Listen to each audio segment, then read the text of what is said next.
Nellore parliament పరిధిలోని Kandukur assembly నియోజకవర్గంలో రాజకీయాలు ఒక్కసారిగా వేడెక్కాయి.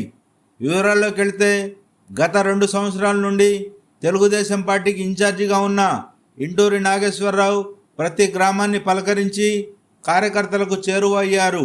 ఎక్కడో ఉన్న తెలుగుదేశం పార్టీని మరలా పునరుజ్జీవం కల్పించారు. కానీ అధిష్టానం అభ్యర్థిగా ప్రకటించిన తరువాత ఇంటూరి రాజేష్ నాగేశ్వరరావుకి సహకరించేది లేదని, నేను ఇండిపెండెంట్గా పోటీ చేస్తానని అధిష్టానానికే సవాలు విసిరి తన ప్రచార కార్యక్రమాలు ముమ్మరం చేశారు.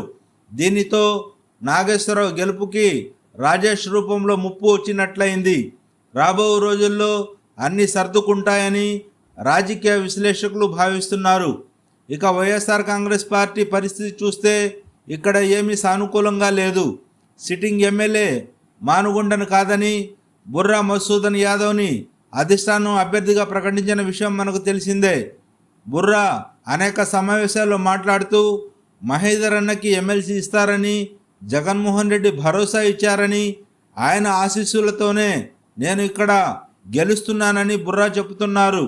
కానీ మహేందర్ రెడ్డి ఎక్కడా పత్రికా సమావేశం పెట్టి నేను బుర్రాకు మద్దతు తెలుపుతున్నానని చెప్పిన దాఖలాలు లేవు. మానుగుంట అనుచరగణం ఆత్మీయ సమావేశాలు పెట్టి మెజారిటీ వర్గం ఈసారి తెలుగుదేశం పార్టీకి జై కొట్టాలని చూస్తున్నారు. దీంతో బుర్రా గెలుపుకి మానుగుంట రూపంలో ముప్పు పొంచి ఉంది. దీంతో కందుకూరు రాజకీయాలు వేడెక్కాయి.